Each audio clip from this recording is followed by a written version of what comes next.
Hello बच्चों, आप सभी का स्वागत है आपके अपने YouTube channel success will be yours में। प्यारे बच्चों, आज की इस क्लास में हम 10th क्लास के सब्जेक्ट विज्ञान के कार्यपत्रक नंबर 18 के विषय में अध्ययन करेंगे। और बच्चों, इस कार्यपत्रक का टॉपिक है अम्ल, क्षारक और लवण। प्यारे बच्चों, जैसा कि आप सभी को याद होगा कि पिछली क्लासेस में हमने चैप्टर नंबर 2 अम्ल, क्षारक और लवण हमने पूरी तरह से कंप्लीट कर लिया था और इनके विषय में बहुत अच्छे से अध्ययन भी किया था। तो प्यारे बच्चों, आज के इस कार्यपत्रक के द्वारा हम ये चैप्टर अच्छे से दोबारा रिवाइज कर सकते हैं, है ना। तो चलिए बच्चों, शुरू करते हैं आज की क्लास। बच्चों, जैसा कि आप सभी जानते हो अम्ल क्या होते हैं। अम्ल बच्चों खट्टे पदार्थ, जितने भी खट्टे पदार्थ पाए जाते हैं जैसे दही, नींबू का रस, संतरे का रस, सिरका, ये सभी स्वाद में खट्टे होते हैं और इनमें अम्ल होता है। और कौन सा अम्ल होता है बच्चों? उसे बोलते हैं सिट्रिक अम्ल। ठीक है, और सिट्रिक अम्ल की वजह से ही ये पदार्थ खट्टे होते हैं, इनकी रासायनिक प्रवृत्ति अम्लीय हो जाती है। और ये बच्चों प्राकृतिक अम्ल के यही उदाहरण हैं, क्योंकि बच्चों ये नेचुरल होते हैं, ये प्राकृतिक हैं। क्योंकि ये जो खट्टापन इन पदार्थों में पाया जाता है, दही, नींबू का रस, संतरे, सिरका, ये बच्चों नेचुरल होते हैं, बिल्कुल प्राकृतिक स्रोत से हमें प्राप्त होते हैं। इसीलिए जो इनमें अम्ल है ये प्राकृतिक अम्ल माना जाता है। ठीक है बच्चों, और यहाँ पर आप देखोगे बच्चों, अम्ल बेसिकली इनकी जो प्रॉपर्टी होती है, जो इनकी प्रॉपर्टी जिसकी मैं बात कर रहा हूँ, जो इनकी नियति होती है, जो इनकी प्रकृति होती है, वो कैसी होती है? ये क्या करते हैं बच्चों? ये नीले लिटमस को लाल रंग में बदल देते हैं। ये आपको याद रखना है बच्चों कि कौन से लिटमस को किस रंग में बदल दिया जाता है अम्ल के द्वारा। बच्चों याद रखना, जब भी अम्ल, एसिड हमारे शरीर पे गिर जाए तो हमें नुकसान हो सकता है। हमारी स्किन, हमारी खाल जल सकती है और बच्चों वो खतरे का निशान होता है लाल रंग का। तो इससे आप हमेशा याद रखना कि नीले लिटमस को लाल रंग में बदलने वाला होता है अम्ल। राइट। तो बच्चों बहुत आसान तरीका है याद रखने का कि लाल रंग में लिटमस को लाल कौन कर देगा? अम्ल, क्योंकि ये खतरे का निशान होता है। ठीक, और ये स्वाद में बच्चों खट्टे होते हैं और ये धातुओं का संक्षारण भी करते हैं। ये मैं आपको आगे बताऊंगा बच्चों कैसे। और बच्चों सबसे बड़ी प्रॉपर्टी क्या होती है इनकी, इनकी प्रकृति क्या होती है कि ये जलीय विलयन में अपने H आयन रिलीज़ कर देते हैं, अपने H आयन का त्याग कर देते हैं। H आयन मतलब H+ आयन, ये भी बात आपको मैंने पहले समझाई थी। राइट। तो अब आगे चलते हैं बच्चों, हम बात करेंगे क्षारक की। क्षारक क्या होते हैं? ये स्वाद में, ये पदार्थ स्वाद में कड़वे होते हैं, जैसे बेकिंग सोडा, वॉशिंग सोडा। और जब अपनी उंगलियों के बीच में इनको रगड़ा जाता है तो बच्चों ये बिल्कुल साबुन की तरह बिल्कुल चिकने होते हैं। ठीक है, और ये पदार्थ कहलाते हैं क्षारक। और इनकी पदार्थों की प्रकृति कैसी होती है? क्षारीय। राइट। अब यहाँ देखो बच्चों, क्षारक ये क्या करते हैं? बिल्कुल अम्ल का उल्टा। जैसे अम्ल क्या करता है? ब्लू को किस में बदल देता है? रेड में। लेकिन ये क्षारक क्या करते हैं? ये रेड लिटमस को चेंज कर देते हैं ब्लू में। बिल्कुल उल्टा, जैसे अम्ल करता था ब्लू को रेड में, नीले को लाल में, इसी तरह क्षारक लाल लिटमस को नीले लिटमस में बदल देते हैं। ठीक है, और इनका स्वाद कैसा होता है बच्चों? कड़वा। और ये जलीय विलयन में क्या करते हैं? ये अपने OH आयन, ये उनका त्याग करते हैं, मतलब जलीय विलयन में OH आयन रिलीज़ कर देते हैं। ठीक है बच्चों। और अम्ल क्या करता था? जलीय आयन में, मतलब जलीय विलयन में H आयन रिलीज़ करता था अम्ल। लेकिन क्षार ये क्या करते हैं? ये OH- आयन ये जलीय विलयन में त्याग करते हैं। ठीक है, तो बच्चों बहुत आसान कंसेप्ट है और आपकी तो रिवीजन भी बहुत अच्छे से हो रही होगी, है ना। अब ये देखिए, आगे आपको दिया गया है बच्चों लवण। और लवण से पहले भी इसमें ना आपको क्षार के बारे में एक बात और बताई गई है कि साबुन जैसे चिकने प्रतीत होते हैं। और इनका प्रयोग हम कहाँ करते हैं? नालियों को धोने में, नालियों की सफाई में, हाथ धोने में इनका इस्तेमाल हम क्षारीय पदार्थों का हम करते हैं, जैसे कि साबुन। तो बच्चों साबुन की जो प्रकृति होती है बिल्कुल क्षारीय होती है।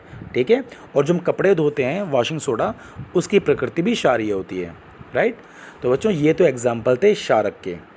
और यहाँ पर आपको जो एग्जाम्पल बताए गए थे अम्ल के बारे में बताया गया था, और आपको एग्जाम्पल दिए थे अम्ल के क्या? दही, नींबू का रस, संतरे का रस, सिरका, क्योंकि ये जो स्वाद में खट्टे पदार्थ होते हैं ये सभी अम्ल होते हैं। ठीक है बच्चों, अब बात करेंगे लवण की। अब लवण क्या होते हैं?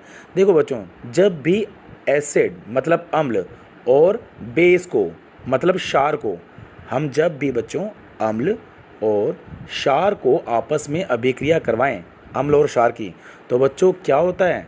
हमेशा हमें क्या प्राप्त होता है? लवण और जल। आपको याद आया कुछ? तो ये प्रक्रिया कौन सी थी बच्चों?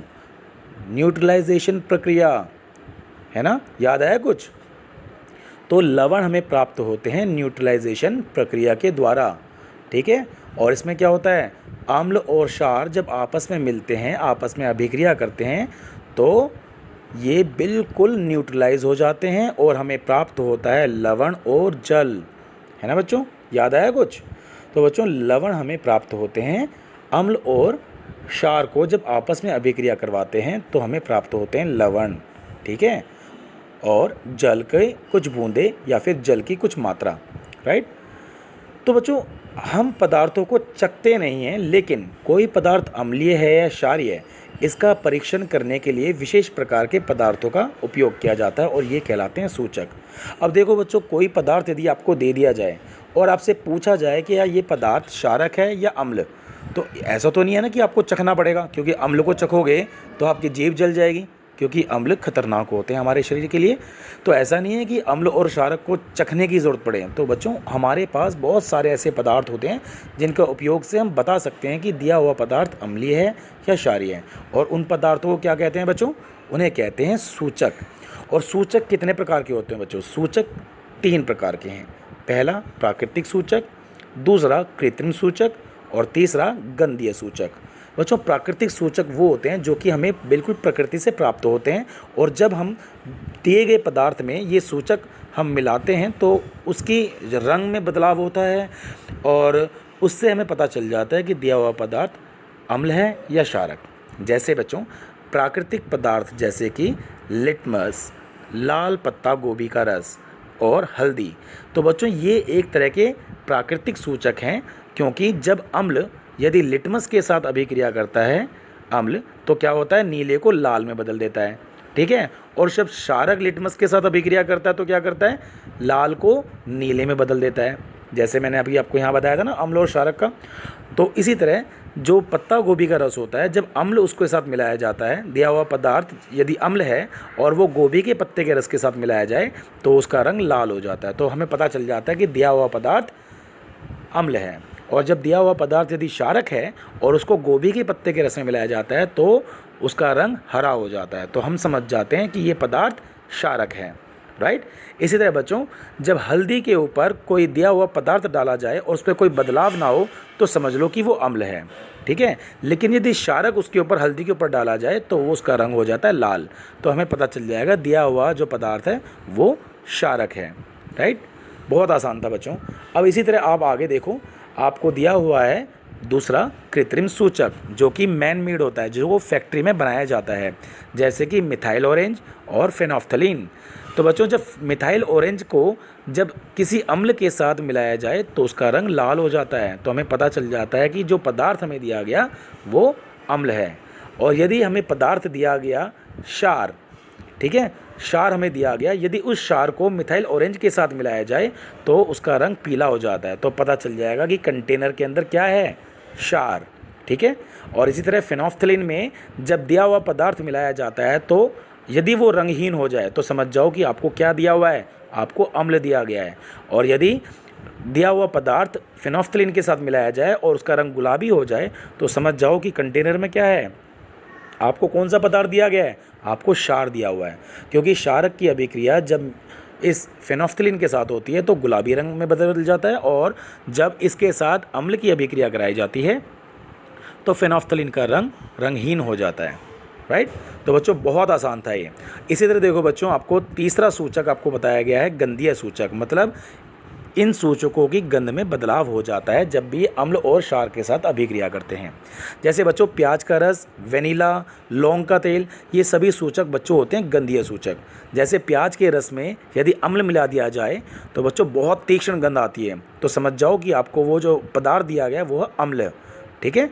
और जब प्याज के रस में कोई क्षारक मिलाया जाता है तो उसमें कोई गंध नहीं होती, तो पता चल जाता है कि जो पदार्थ हमें दिया गया वो क्षारक है, क्योंकि प्याज के रस में जब वो पदार्थ डाला गया तो कोई गंध में बदलाव नहीं हुआ। इसी तरह बच्चों अगर आपको वेनिला दिया जाए और वेनिला एक सूचक है, इस वेनिला में यदि अम्ल डाला जाए तो गंध बिल्कुल वैसी की वैसी रहती है, समान रहती है। यदि वेनिला के अंदर क्षारक डाला जाए तो कोई गंध नहीं आती, तो इससे भी गंध से पता चल जाता है कि दिया हुआ पदार्थ अम्ल है या क्षारक। इसी तरह बच्चों लौंग के तेल में जब अम्ल मिलाया जाता है, जब अम्ल डाला जाता है तो गंध बिल्कुल समान रहती है, गंध बिल्कुल बनी रहती है लौंग के तेल की। लेकिन यदि लौंग के तेल में क्षारक मिलाया जाए तो गंध खत्म हो जाती है, गंध नहीं रहती। ठीक है, तो बच्चों गंधीय सूचक से भी हमें पता चल जाता है कि दिया हुआ पदार्थ अम्ल है क्षारक, कृत्रिम सूचक से भी और प्राकृतिक सूचक से भी, है ना बच्चों। बहुत आसान है कंसेप्ट, और आज आपने इससे रिवाइज भी कर लिया आपने ये वाला चैप्टर अम्ल, क्षारक और लवण। तो बच्चों बहुत आसान चैप्टर था, और इसी के बेसिस पे जो आज कंटेंट आपने सीखा, इसमें आप ये सभी क्वेश्चंस जो आपको एक्सरसाइज में दिए गए हैं आप इजीली कर सकते हो। कुछ भी मुश्किल नहीं है इनमें, इस जो भी क्वेश्चन पूछे गए हैं ये कंटेंट में आज आपको बता दिया गया। जैसे क्वेश्चन नंबर 1 देखिए आप, अम्ल और क्षारक के बीच में अंतर बताओ। तो बच्चों अंतर तो देखो ये रहे सारे, अम्ल वाले और क्षारक वाले, है ना।